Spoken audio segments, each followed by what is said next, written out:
दो नौजवान सैयदना उमर रज़ी अल्लाह अन्हो की महफ़िल में दाखिल होते हैं। महफ़िल में बैठे एक शख्स के सामने जाकर खड़े हो जाते हैं और इसकी तरफ उंगली करके कहते हैं, या उमर, ये है वो शख्स। सैयदना उमर इनसे पूछते हैं, क्या किया है इस शख्स ने? या अमीरुल मोमिनीन, इस शख्स ने हमारे बाप का कत्ल किया है। क्या कह रहे हो? इसने तुम्हारे बाप को कत्ल किया है? सैयदना उमर इनसे पूछते हैं। सैयदना उमर फिर इस शख्स से मुखातिब होकर पूछते हैं, क्या तुमने इनके बाप को कत्ल किया है? वो शख्स कहता है, हाँ अमीरुल मोमिनीन, मुझसे कत्ल हो गया है इनका बाप। किस तरह कत्ल किया है? सैयदना उमर पूछते हैं।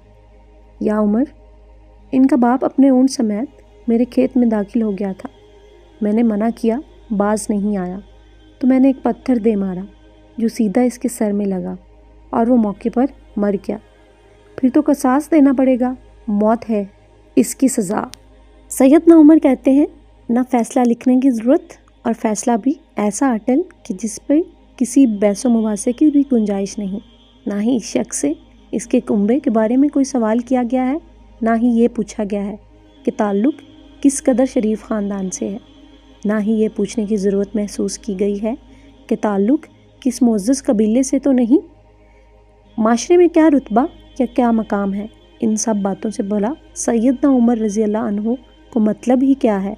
क्योंकि मामला अल्लाह के दीन का हो तो उमर रज़ी अल्लाह अन्हा पर कोई भी असरअंदाज नहीं हो सकता और ना ही कोई अल्लाह की शरीयत की तनफीज़ के मामले पर उमर रज़ी अल्लाह अन्हु को रोक सकता है।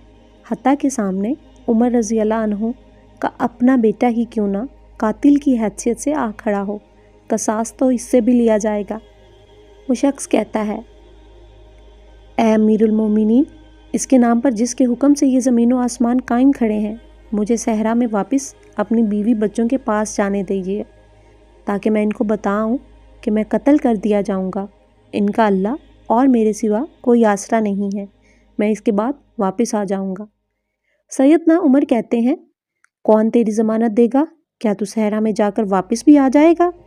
मजमे पर एक खामोशी छा जाती है। कोई भी तो ऐसा नहीं है जो इसका नाम तक भी जानता हो। इसके कबीले, खैमे या घर वगैरह के बारे में जानने का मामला तो बात की बात है। कौन ज़मानत दे इसकी? क्या ये 10 दरहम के उधार या ज़मीन के टुकड़े या किसी ऊँट के सौदे की ज़मानत का मामला है? इधर तो एक गर्दन की ज़मानत देने की बात है जिसे तलवार से उड़ा दिया जाना है। और कोई ऐसा भी तो नहीं जो अल्लाह की शरीयत की तनफीज़ के मामले पर उमर रज़ी अल्लाह अन्हा से इतराज़ करे या फिर इस शख्स की सिफारिश के लिए ही खड़ा हो जाए। और कोई भी नहीं और कोई हो भी नहीं सकता जो सिफारशी बनने की सोच सके। महफिल में मौजूद सहाबा रज़ी अल्लाह अन्हुम पर एक खामोशी सी छा गई। इस सूरत हाल से ख़ुद हज़रत उमर रज़ी अल्लाह अन्हु भी मुतासिर है, क्योंकि इस शख्स की हालत ने सबको ही हैरत में डाल कर रखा है। क्या इस शख्स को वाकई कसास के तौर पर कत्ल कर दिया जाए और इसके बच्चे भूखों मरने के लिए छोड़ दिया जाए, या फिर इसको बग़ैर ज़मानती के वापस जाने दिया जाए?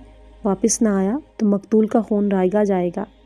ख़ुद सैयदना उमर रज़ी अल्लाह अन्हा सर झुकाए अफसुर्दा बैठे हैं। इस सूरत हाल पर सर उठाकर इल्तिजा भरी नज़रों से नौजवानों की तरफ देखते हैं। माफ़ कर दो इस शख्स को। नहीं अमीरुल मोमिनीन, जो हमारे बाप को कत्ल करे, इसको छोड़ दें। ये तो हो ही नहीं सकता। नौजवान अपना आखिरी फ़ैसला बग़ैर किसी झिझक के सुना देते हैं। हज़रत उमर रज़ी अल्लाह अन्हा एक बार फिर मजमे की तरफ देखकर बुलंद आवाज़ से पूछते हैं, ऐ लोगो, है कोई तुम में से जो इस शख्स की ज़मानत दे?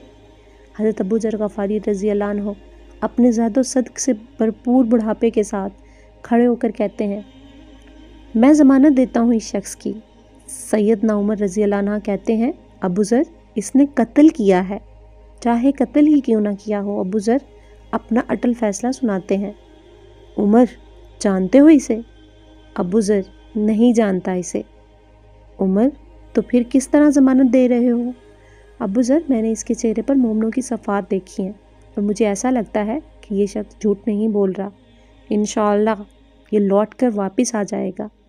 उमर, अबू ज़र देख लो, अगर ये 3 दिन में लौट कर ना आया तो मुझे तुम्हारी जुदाई का सदमा देखना पड़ेगा। अमीरुल मोमिनीन, फिर अल्लाह मालिक है। अबू ज़र अपने फ़ैसले पर डटे हुए जवाब देते हैं। सैयदना उमर रज़ी अल्लाह अन्हु से 3 دن کی مہلت پا کر وہ شخص رخصت ہو جاتا ہے، کچھ ضروری تیاریوں کے لیے بیوی بچوں کو الوداع کہنے، اپنے بعد ان کے لیے کوئی راہ دیکھنے اور اس کے قصاص کی ادائیگی کے لیے قتل کیے جانے کی غرض سے لوٹ کر واپس آنے کے لیے۔ اور پھر 3 راتوں کے بعد عمر رضی اللہ عنہ بھلا کیسے اس امر کو بھلا پاتے؟ انہوں نے تو ایک ایک لمحہ گن کر کاٹا تھا۔ عمر کے وقت سحر میں الصلاۃ جامعہ کی منادی پھر جاتی ہے، نوجوان اپنے باپ کی قصاص لینے کے لیے بے چین اور لوگوں کا مجمع اللہ کی شریعت کی تنفیذ دیکھنے کے لیے جمع ہو چکا ہے۔ حضرت ابو ذر رضی اللہ عنہ بھی تشریف لاتے ہیں اور آ کر حضرت عمر رضی اللہ عنہ کے سامنے بیٹھ جاتے ہیں۔ کدھر ہے وہ شخص؟ سیدنا عمر سوال کرتے ہیں۔ مجھے کوئی پتہ نہیں ہے یا امیر المومنین، ابو ذر مختصر جواب دیتے ہیں۔ ابو ذر رضی اللہ عنہ آسمان کی طرف دیکھتے ہیں، جدت سورج ڈوبنے کی جلدی میں آج معمول سے زیادہ تیزی کے ساتھ جاتا دکھائی دے رہا ہے۔ محفل میں ہو کا عالم ہے، اللہ کے سوا کوئی نہیں جانتا کہ آج کیا ہونے جا رہا ہے۔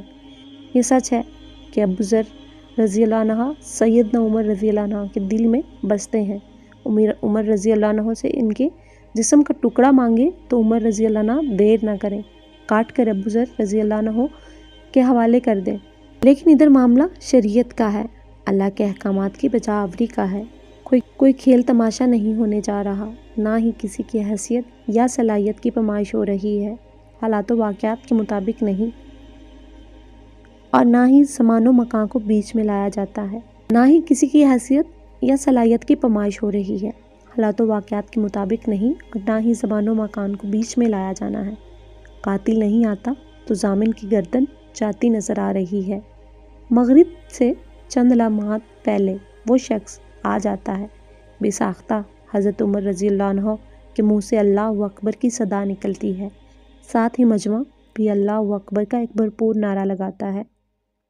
حضرت عمر رضی اللہ عنہ اس شخص سے مخاطب ہو کر کہتے ہیں، اے شخص، اگر تو لوٹ کر نہ بھی آتا تو ہم نے تیرا کیا کر لینا تھا؟ نہ ہی تو کوئی تیرا گھر جانتا تھا اور نہ ہی کوئی تیرا پتہ جانتا تھا۔ امیر المومنین، اللہ کی قسم، بات اس کی نہیں، بات اس ذات کی ہے جو سب ظاہر و پوشیدہ کے بارے میں جانتا ہے۔ دیکھ لیجئے، میں آ گیا ہوں، اپنے بچوں کو پرندوں کی چوزوں کی طرح صحرا میں تنا چھوڑ کر، جدھر نہ درخت کا سایہ ہے اور نہ ہی پانی کا نام و نشان۔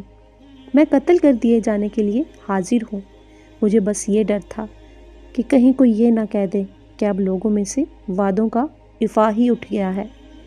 سیدنا عمر رضی اللہ عنہ نے حضرت ابو ذر غفاری رضی اللہ عنہ کی طرف رخ کر کے پوچھا، ابو ذر رضی اللہ عنہ، تو نے کس بنا پر اس کی ضمانت دے دی تھی؟ ابو ذر رضی اللہ عنہ نے کہا، اے عمر، مجھے اس بات کا ڈر تھا کہیں کوئی یہ نہ کہہ دے کہ اب لوگوں سے خیر ہی اٹھا لی گئی ہے۔ سیدنا عمر رضی اللہ عنہ نے ایک لمحے کے لیے توقف کیا اور پھر ان دونوں نوجوانوں سے پوچھا، کیا کہتے ہو اب؟ نوجوانوں نے روتے ہوئے جواب دیا، اے امیر المومنین، ہم اس شخص کی صداقت کی وجہ سے اسے معاف کرتے ہیں۔ ہمیں اس بات کا ڈر ہے کہ کہیں کوئی یہ نہ کہہ دے کہ اب لوگوں میں سے عفو اور درگزر ہی اٹھا لیا گیا ہے۔ سیدنا عمر رضی اللہ عنہ اللہ اکبر پکار اٹھے اور آنسو ان کی داڑھی کو تر کرتے نیچے گر رہے تھے۔ اے نوجوانوں، تمہاری عفو درگزر پر اللہ تمہیں جزائے خیر دے۔ اے ابو ذر رضی اللہ عنہ، اللہ تجھے اس شخص کی مصیبت میں مدد پر جزائے خیر دے، اور اے شخص، اللہ تجھے اس وفائے عہد و صداقت پر جزائے خیر دے، اور اے امیر المومنین، اللہ تجھے تیرے عدل و رحم دلی پر جزائے خیر دے۔